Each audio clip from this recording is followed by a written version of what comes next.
বাইতুল মালের নামে যারা চাঁদাবাজি করছে, ওই চাঁদাবাজ ইসলামিক দলকে আমরা ভোট দেবো না, এটা আমাদের বলতে হবে।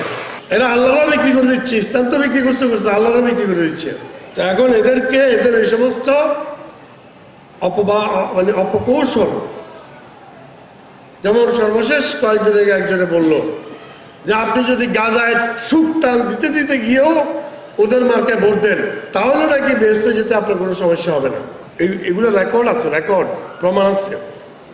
অতএব এই লোকগুলোর থেকে আমাদেরকে বাঁচতে হবে, এই দেশটাকে বাঁচাতে হবে। আমরা এক স্বৈরাচার বিদায় করেছি, এখন আর এক নতুন ইসলাম বিক্রেতা আসছে, মুসলমানদেরকে নিয়ে রাজনীতি, ইসলামকে নিয়ে অপরাজনীতি করার শক্তি হওয়ার চেষ্টা করছে। এই অপশক্তিকে কখনোই আমরা শক্তি হতে দেব না। এটার জন্য আপনার কাজ করতে হবে, ভূমিকা রাখতে হবে। আমরা সত্যিকার মুসলমান।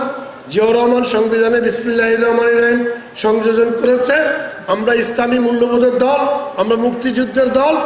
অতএব আমরা নিজেরাই তো ইসলাম এবং মুসলমানের দল, ইসলামের দল। আমরা কেন আরেকটা ইসলামের ইসলামিক কথা শুনতে যাব?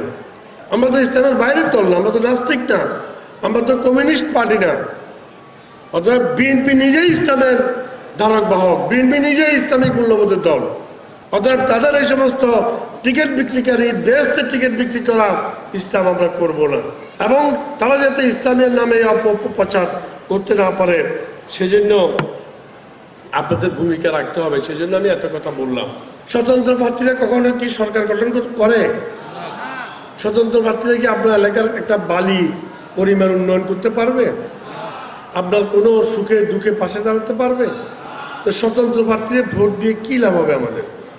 অতএব স্বতন্ত্র প্রার্থীকে ভোট দেওয়া মানে আপনি আপনার লোককে পরাজিত করা। আপনার ভোট, আপনাদের ভোট নষ্ট করা যাবে না। সেটা ইসলামিক দল হোক, অনইসলামিক দল হোক, স্বতন্ত্র প্রার্থী হোক।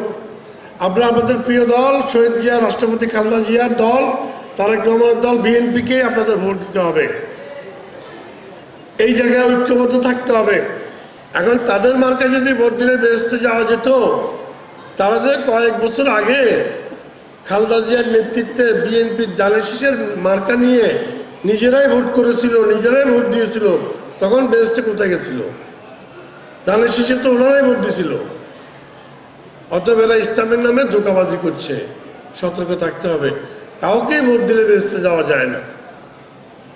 ধানের শীষকে ভোট দিলেও বেহেশতে যাওয়া যাবে না, এবং অন্য কোনো ইসলামিক বা ইসলামিক, অনইসলামিক কাউকেই ভোট দিলে বেহেশত দোজখ এটার সাথে কোনো সম্পর্কিত না।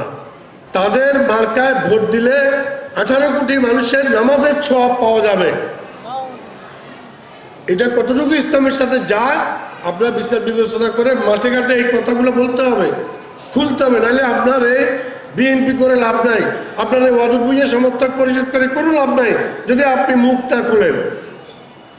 চেহারা দেখার জন্য যদি করেন, কোনো লাভ হলো না।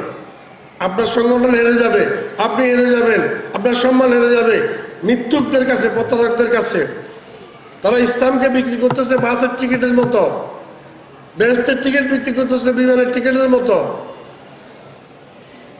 বেহেশতের টিকিট কি পাওয়া যায়?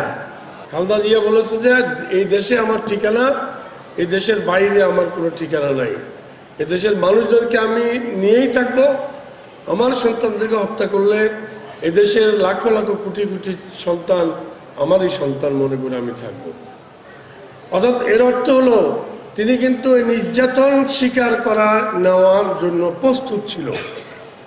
এরপরে ওনাকে যখন জেলে নেওয়া হয়, একই কথা বলা হয়, আপনি কি দেশে থাকবেন জেল নাকি জেলে যাবেন? আপনি যদি জেলে না যেতে চান তাহলে একটা সুযোগ আছে, আপনি বিদেশ চলে যাবেন। তিনি বলছেন না, বিদেশে আমার কোনো ঠিকানা নেই। তাহলে আমি কি এটা পারবো? আপনি কি এটা পারবেন? সেই খালেদা জিয়া আজকে নির্যাতিত হতে হতে হতে হতে মরে গেছে, তারপরও তিনি আপোষ করেন নাই। আপনাদের দিকে তাকিয়ে, দেশের দিকে তাকিয়ে, গণতন্ত্রের কথা চিন্তা করে, এদেশের মাটি ও মানুষের কথা চিন্তা করে তিনি কিন্তু স্বৈরাচারের সাথে আপোষ করেন নাই, কোনো স্বৈরাচারের সাথে আপোষ করেন নাই।